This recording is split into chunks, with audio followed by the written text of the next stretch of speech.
So I've been talking about the seven trumpet sounds in Book of Revelation and the seven vials. Not so much the seven seals, but as I pointed out in Revelation 10, from verse 1 all the way through verse 7, there is a mystery in the seven trumpet sounds, and very likely in the seven vials as well, and that we will probably not understand until the the day of the blowing of the seventh trumpet. But I mentioned that the clue, there are two clues. One of them is the seven thunders, which were sealed so that they would not be revealed until the time of the end. But the other one is in verse 7, where it says, as written in the words of the prophets. That's the other one. And the words of the prophets go from Moses all the way to Malachi. And the book of Joshua is one more book of the prophets. I know some people would probably be surprised by that. But if you're going to find out, if you're going to learn about the seven trumpets in the book of Revelation, you have to go to its origin in the seven trumpets of Joshua 6, or as it should read, Yehoshua chapter 6. Start in verse 1. And you go to screen share real quick.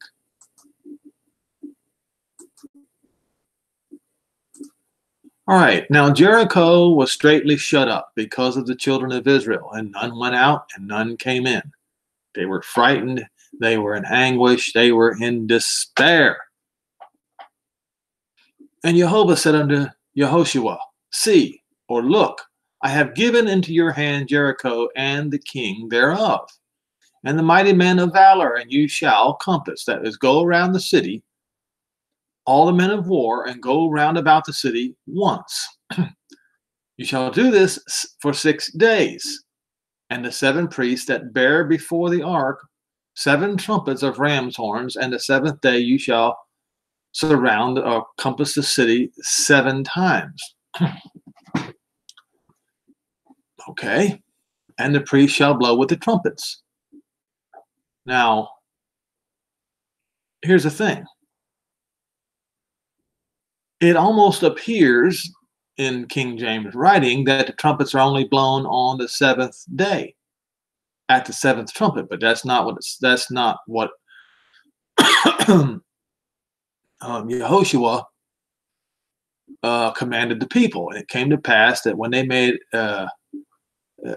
this is for the last one, and it shall come to pass that when they shall make a long blast with the ram's horn, you hear the sound of the trumpet, all the people will shout with a great shout, and the wall of the city shall fall down flat, and the people shall ascend up, every man straight before him. And Yehoshua the son of Nun called the priests and said unto them, take the ark of the covenant. This is one clue right here, folks. Because the ark of the covenant in the old covenant was connected to the trumpet sounds. And let 7 priests bear 7 trumpets. You think they were going to do nothing with those 7 trumpets on the first 6 days? All right. Of ram horns before the ark of Jehovah.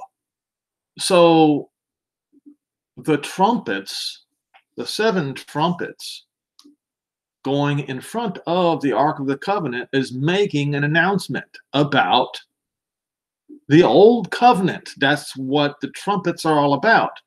But in order to enact, it's about the coming enacting of the old covenant in those days. The trumpets were announcing the coming enactment of the old covenant. The old covenant was to bring the children of Israel into the land of Israel with the 10 commandments inside the Ark of the Covenant. And he said unto the people, pass on and compass the city, and let him that is armed go in front of the ark of Jehovah. And it came to pass that when Yehoshua had spoken unto the people, that the 7 priests bearing the 7 trumpets of ram's horn passed on in front of Jehovah, the Ark of the Covenant, and blew with the trumpets, and the Ark of the Covenant of Jehovah followed them. So as you see here, the blowing of the trumpets is an announcement of the coming implementation of the covenant. Now, before they came into the promised land, the Ark of the Covenant and the covenant was a promise. Once they entered into the promised land, it becomes more than just a promise, it becomes the fulfillment of that promise. Okay? But before they entered into the land, they were partakers of the old covenant. But the fulfillment of the old covenant was them entering into the land of Canaan.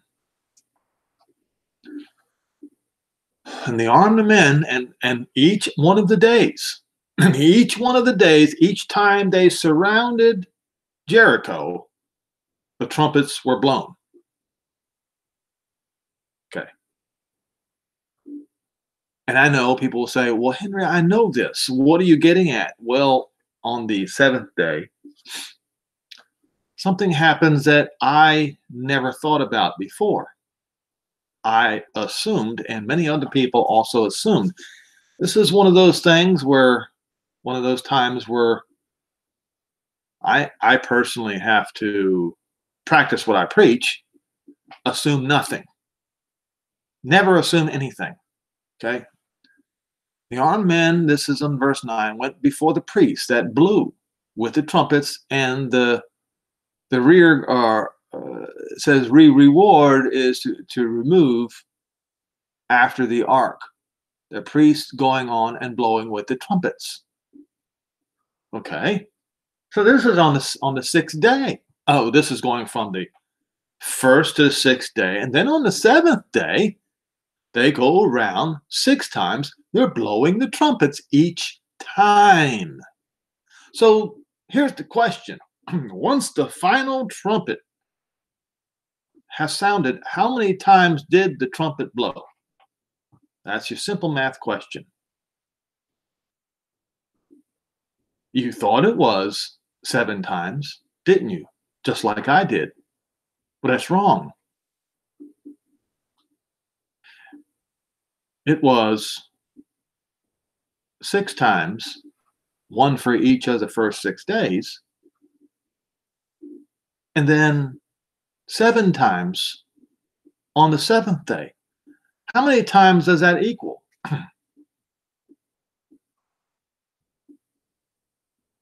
13.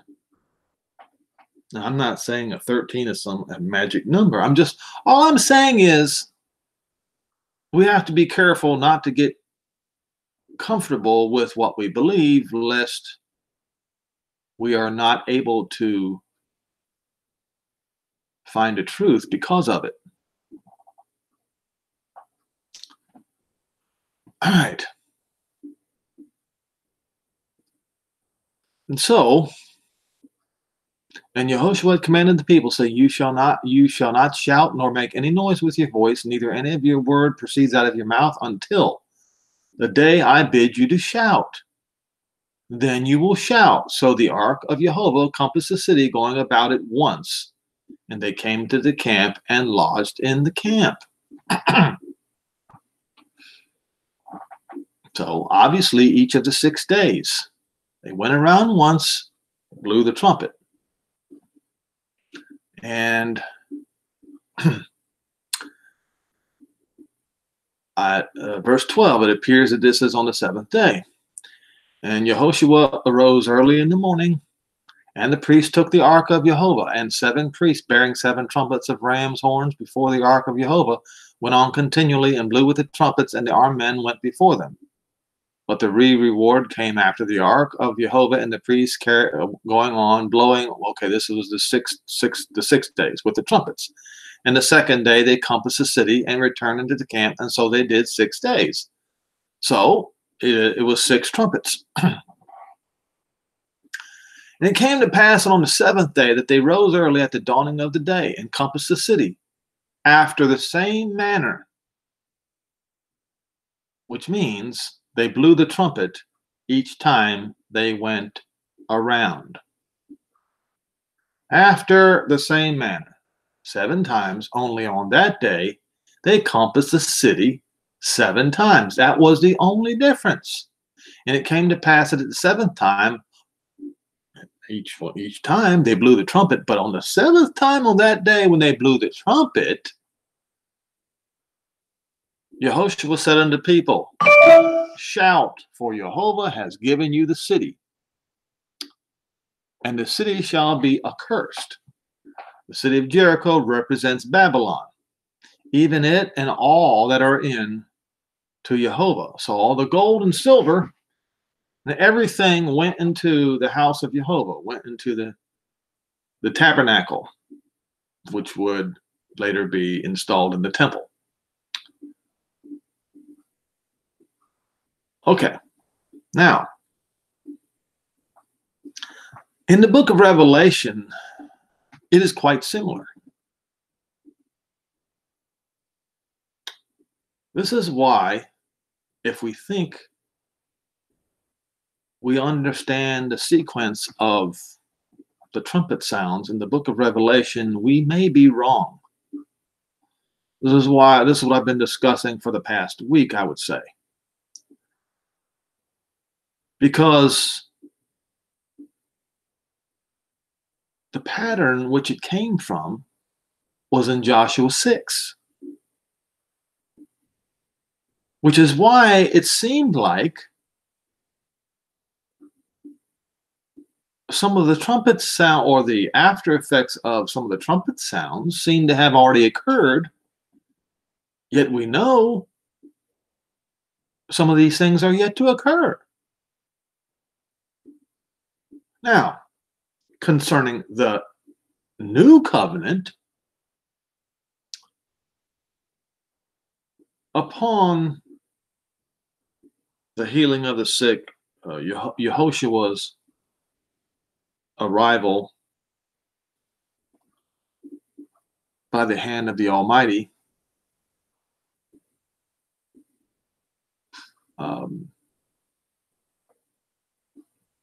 the second Yehoshua, came the promise of the new covenant. The promise that's written in Jeremiah 31, verses 31 through 34. He was, and he is the new covenant, or he is the testator of the new covenant. He is the promise. However, those before Israel enters back into, when I mean Israel, I mean all Israel, all 12 tribes. There's only 1 or 2 tribes that are in the land of Israel right now. So what we have here is we have the promise. We have trumpet sounds. That's already happened, apparently, I'm thinking. And still yet more trumpet sounds to come. Just like what's written in Joshua 6.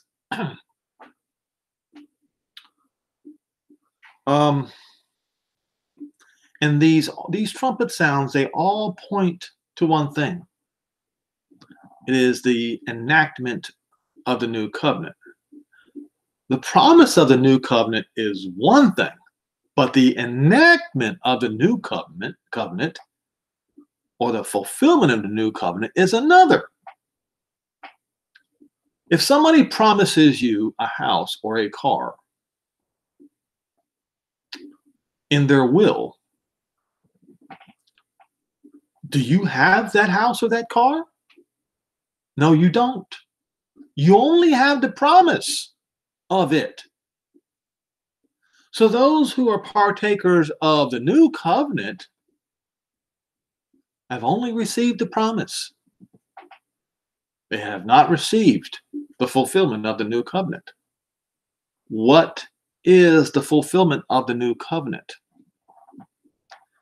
It is the salvation of all Israel as written in Jeremiah 31, verses 31 through 34, as written in Hebrews 8, verses 8 through 12, as written in Romans 11, verse 25, 26, and 27. Before that time is only a promise. So what do you mean the fulfillment of the new covenant is the salvation of all Israel and their repatriation back to the Holy Land?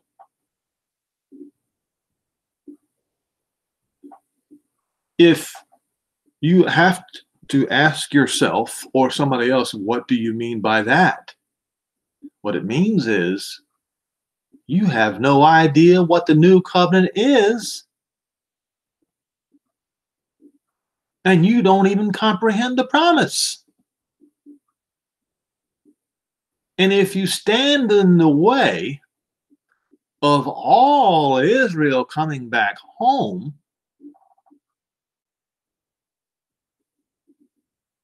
then you are an enemy of the new covenant. Let's go look in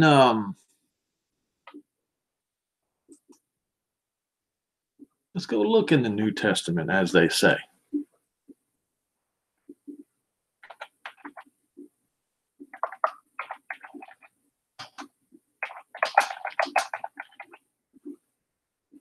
All right.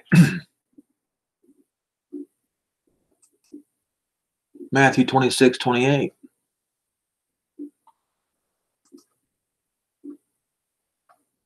I'm going to show you the cleverness of King James translators to try to throw you off the truth.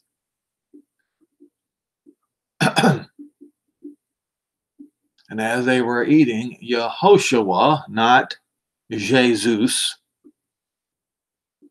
took bread and blessed it and broke it and said it to his disciples and said, "Take, eat, this is my body." And he took the cup and gave thanks and gave it to them and said, "Drink you all of it, for this is my blood of the New Testament." No, it is not. Let's go to Strong's Concordance and let's see what it really says.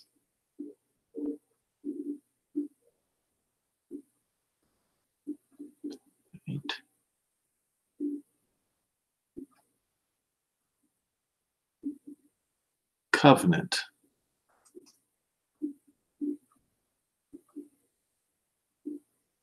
It says definition, testament, will, and covenant.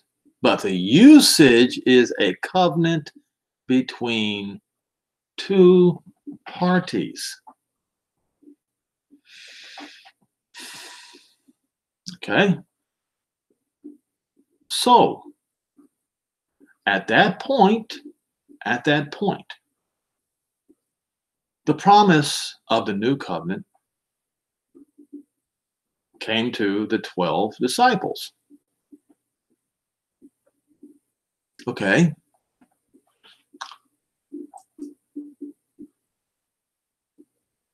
And I believe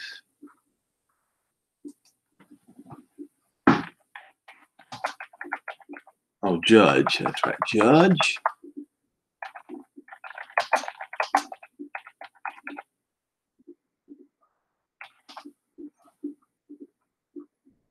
Here we go.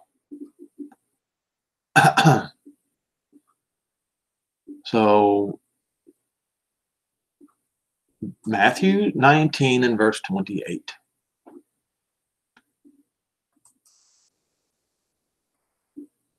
Right? Then answered 27. Then answered Peter and said unto him, Behold, we have forsaken all and followed you. What shall we have therefore? And Yehoshua, not Jesus or Jesus, said unto him, Verily I say unto you, that you have followed me in the regeneration, that you which have followed me. This is a promise. In the regeneration, what does that mean? When the Son of Man shall sit on the throne of his glory, you also shall sit upon 12 thrones, judging the 12 tribes of Israel. That is a promise of the new covenant. That is a promise to the 12 disciples.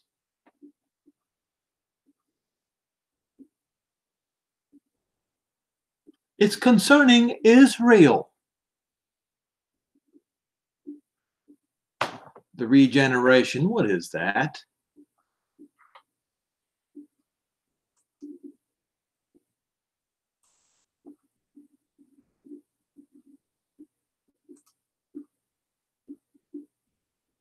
Renewal, a new birth.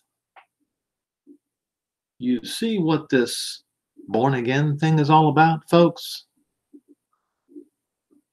The born again thing is attached to the rebirth of Israel.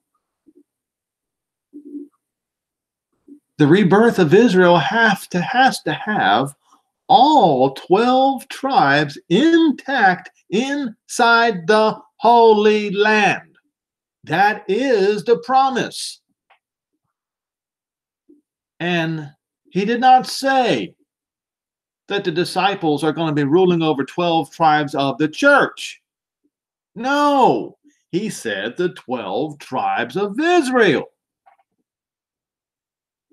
It's a promise. It hasn't taken place yet.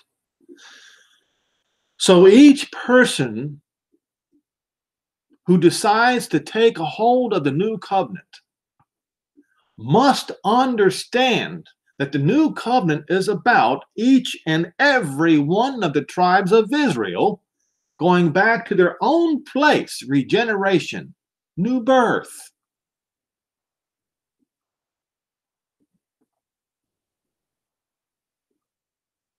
When that time comes, when all Israel, all 12 tribes are back into the Holy Land, it is a new birth. Israel is born again. Okay? Up until that, it's only a promise. So if you are a partaker, if you think you are a partaker of the new covenant, you have to then ask yourself, what is your opinion of Israel? Are you of those who claim that the church replaces Israel? Or are you of those that say that those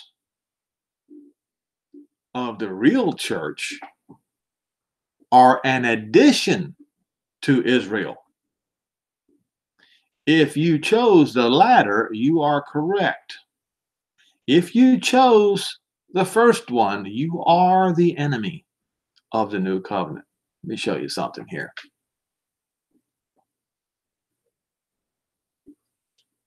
Don't forget, regeneration, what we just read in Matthew 25 and verse 5, means to be born again. That's Israel being born again. And when Israel is born again, that's when the partakers of the new covenant are born again. They are born again with Israel. You are not born again right now. But you must be born again with Israel. Because Israel will be born again, and you're not born again before Israel. Not possible. You just have to promise. Israel also has that same promise. Okay? I've lost my place, lost my train of thought.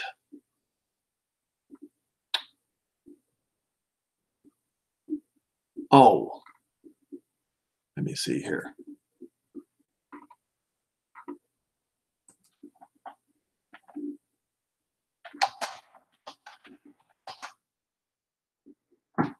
Okay. Luke 11:23. All right. He that is not with me is against me, and he who does not gather with me scattereth. Those who scattered all Israel are not with Yehoshua the Messiah. You are against him. Those of you who believe in replacement theology, you are not with Yehoshua the Messiah. You are against him. Those of you who, while worshiping Baal on Sunday morning, that graven image, and yet accuse the Jews of worshiping at the synagogue of Satan, you are not with him. You are not with the Messiah. You are against him. And you are against the new covenant.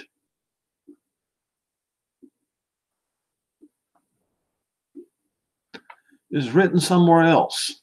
I need to find it. Tribes of Israel.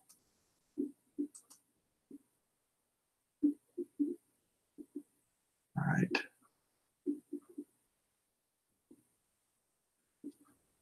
I believe it's in John, but I don't see it here. So,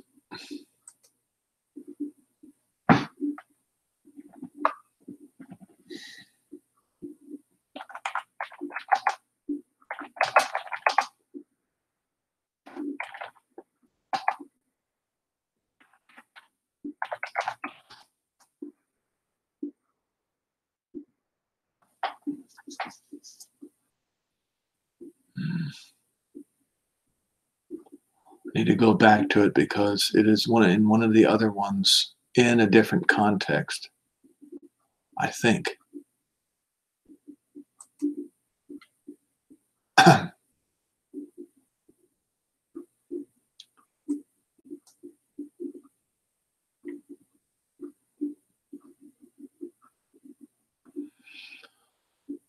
Okay.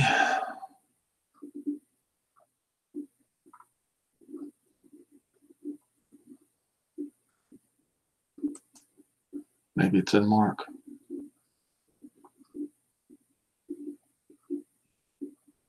Okay.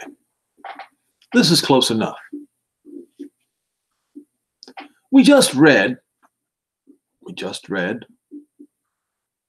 that the 12 disciples are going to be ruling over or judging the 12 tribes of Israel in the kingdom. Okay.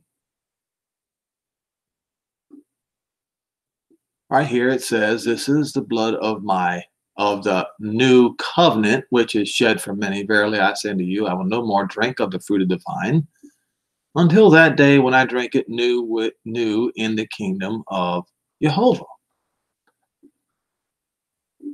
Okay. But I don't see where it talks about over the tribes of Israel. I know it's in John somewhere.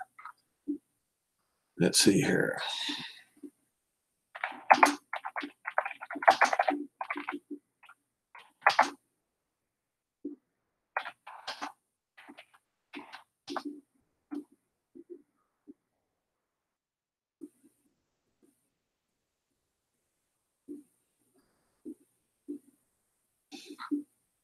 Was it John 6? Oh, maybe that's where it is. I don't see how.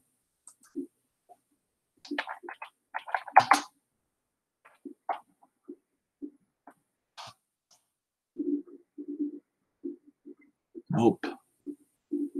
I'll just go through.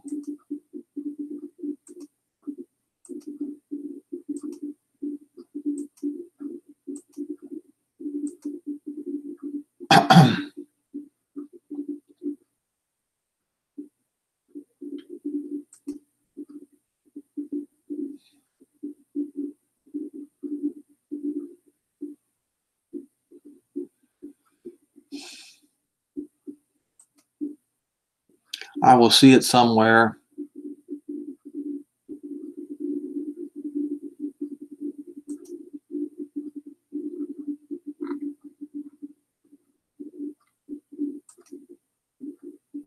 Sometime.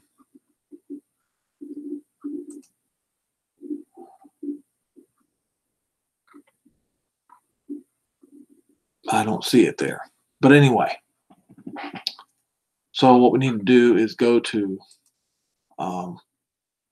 Romans 11.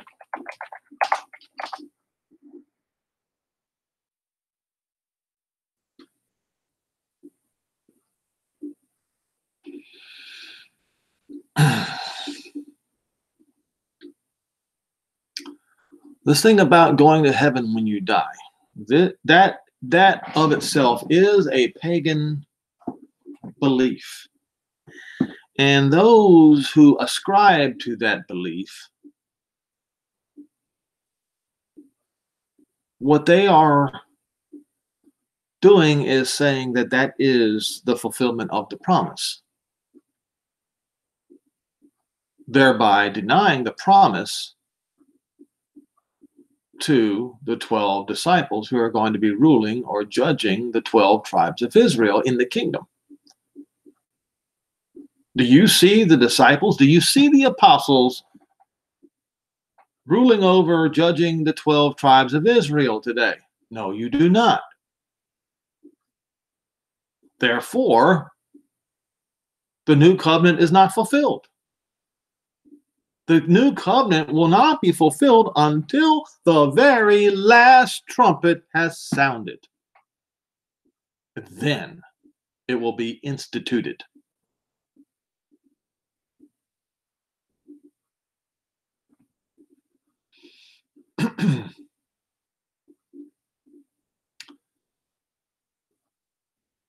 And so, as I keep mentioning over and over and over again about the ingrafting of the Gentiles, as Paul said in verse 11, I say then, have Israel stumbled that they should fall?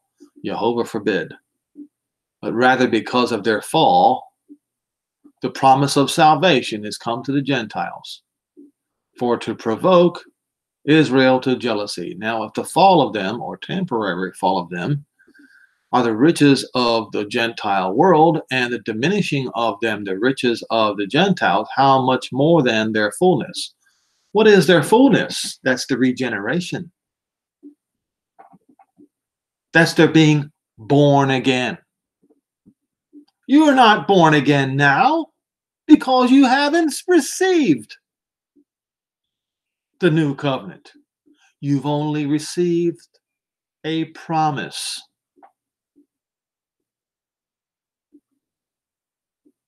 Just as the promise of the new covenant is for Israel. That promise is guaranteed. As per Revelation 10 and verse 7, the words of the prophets shall stand, and they will be implemented in the days when the seventh trumpet begins to sound. The final trumpet. Is how it should read.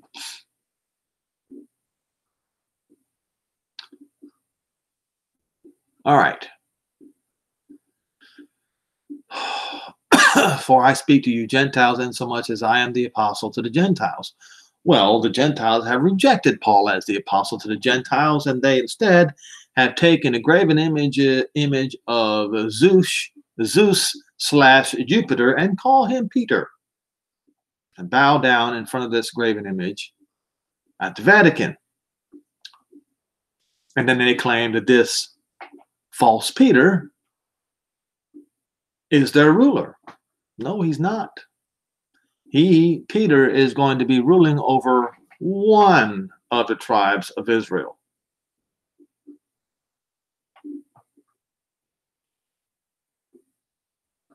He says, I magnify my office if by any means I may provoke to emulation them which are of my flesh in those days, and might save some of them. Why? Because that generation was rejected.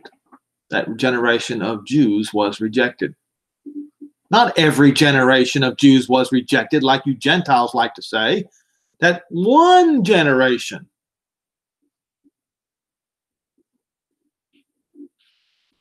For if the casting away of them be the reconciling of the Gentile world, what shall the receiving of them be but life from the dead?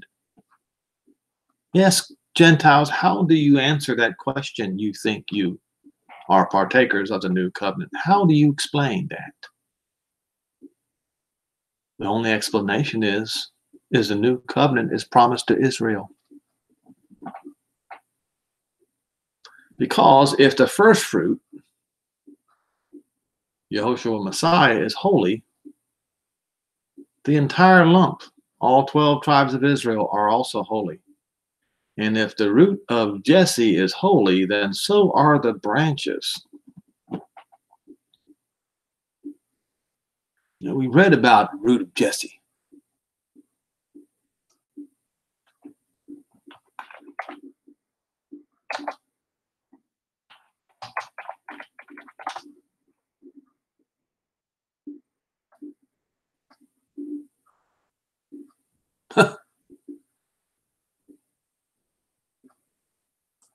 Isaiah 11:10. So look at this. Paul talks about the root of Jesse. All right, let's go to verse 1, Isaiah 11. And there shall come forth a rod out of the stem of Jesse, and a branch shall grow out of his roots. And the spirit of Jehovah will rest upon him, the spirit of wisdom and understanding, the spirit of counsel and might, the spirit of knowledge and the fear of the Jehovah.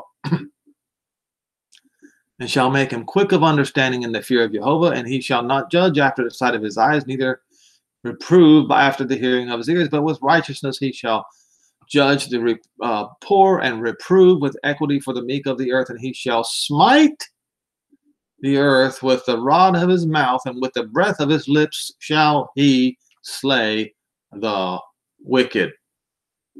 Okay?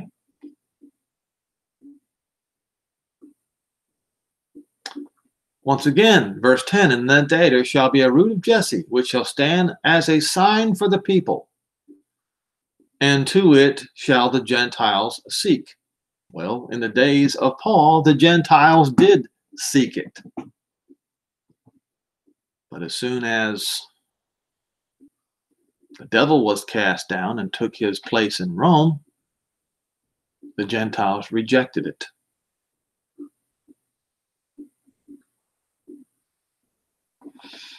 Now look, see, this goes hand in hand with the root of Jesse, shall stand for an ensign of the people, right? Verse 11, same breath, same voice. And it shall come to pass in that day that Jehovah shall set his hand again the second time to recover the remnant of his people, which were scattered from Assyria to Egypt, Pathros, Cush, Elam, Shinar, Hamath, and from the coastlands of the Mediterranean Sea and beyond. Mediterranean Sea is Europe.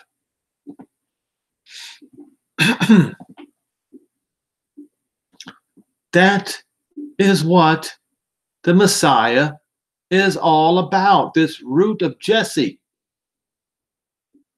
The root of Jesse is tied with the people of Israel, and he shall set up an ensign for the nations, and shall do what? Assemble the outcast of Israel. That doesn't say the church. The church among the Gentiles, they are merely an addition to the covenant takers. The takers, partakers of the new covenant. They are just an addition to Israel. If you say they are a replacement to Israel, then you are a breaker of the new covenant.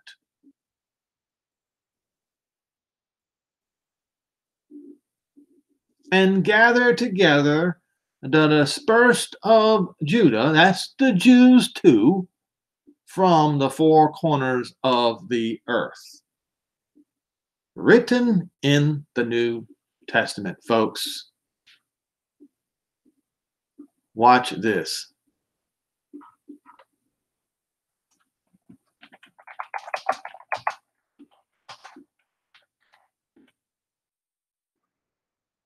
Okay, from the four winds.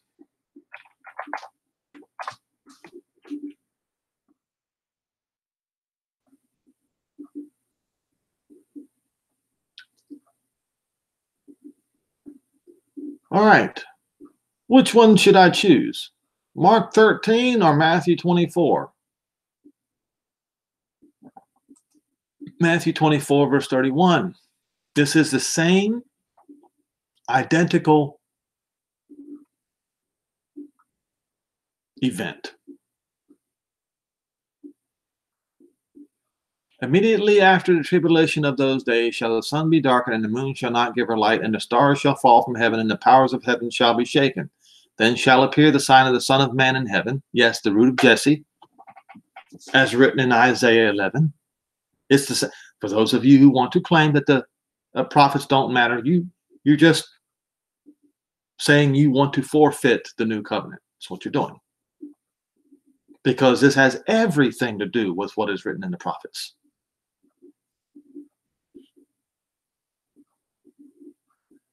The sign of the Son of Man in heaven, and then shall the tribes of the earth mourn. Why are they mourning? Because the fun is over. Why? Because he's going to come and slay the wicked with the rod out of his mouth. That's why. And they shall see the Son of Man coming in the cloud of heaven, of the sky, with power and great glory. And he shall send the angels with the great sound of the trumpet. Yes, that last one, the long blowing one. And they shall gather together his elect from the four winds, from one end of the sky to the other. Okay? Right here in Isaiah 11. Verse 10, in that day there shall be a root of Jesse, which shall stand for a sign of the people, to it the Gentiles will seek. And they did. And now they don't.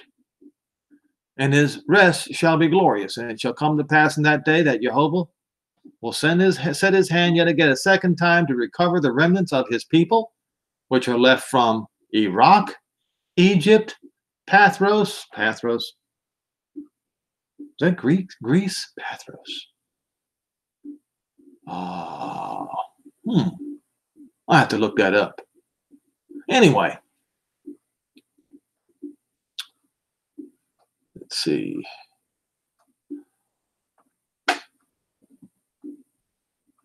And from Cush, and from Iran, and from Shinar, which is again in Iraq, and from Hamath, which is in Syria, and from the coastlands of the sea, all Europe and beyond.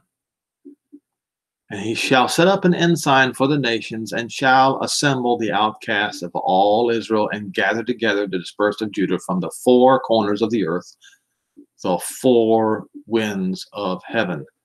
This is not, folks, an allegory.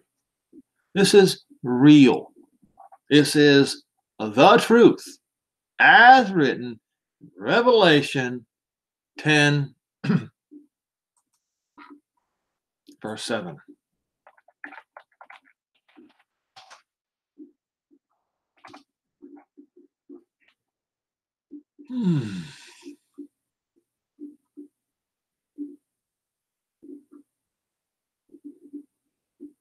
But in the days of the voice of the seventh angel, when he shall begin to sound, the mystery of Jehovah should be enacted. just like he declared to his servants, the prophets. What it means is, in the days of the seventh angel, when he shall begin, not at the end, but when he shall begin to sound, it's going to be a long, long sound. When it begins, that's when the angels are going to come, gather up all the elect, as written in Matthew 24, and as written in Isaiah 11.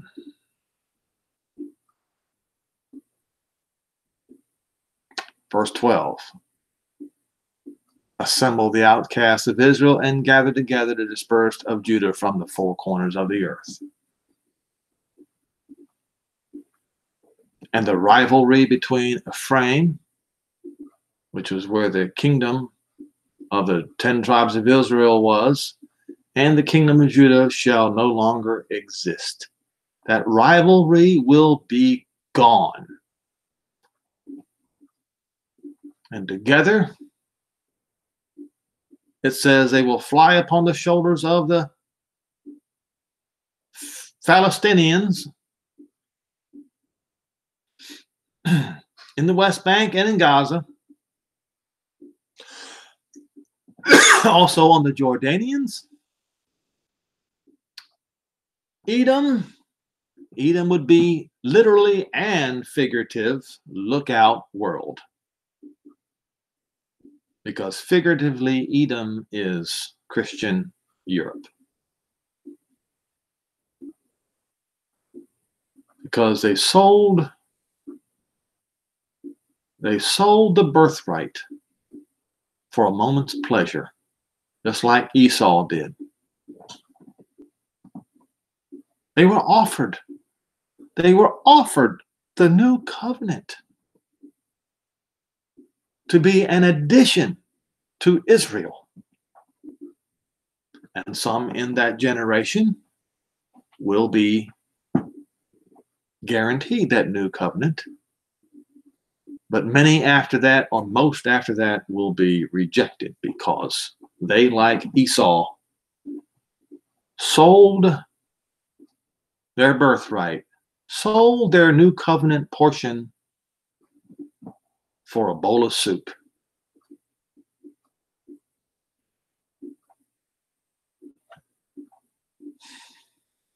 That's why the Jews, and rightly so, view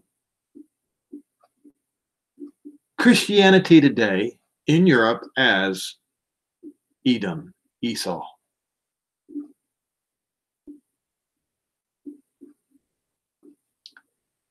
So hopefully a little bit more light has been shed on the subject of the 7 trumpets. The 7 trumpets are tied forever with the new covenant. The new covenant is tied forever with the 12 apostles who are going to rule over the 12 tribes of Israel in the regeneration, in the rebirth, in the being born again with Israel. You cannot be born again without Israel. It is impossible. You have to be born again with Israel, as Israel is being born again, period. And so I covered several topics today addressing the born again business with the truth of the scripture. Once again, hopefully this has been helpful. And I believe I am done for today.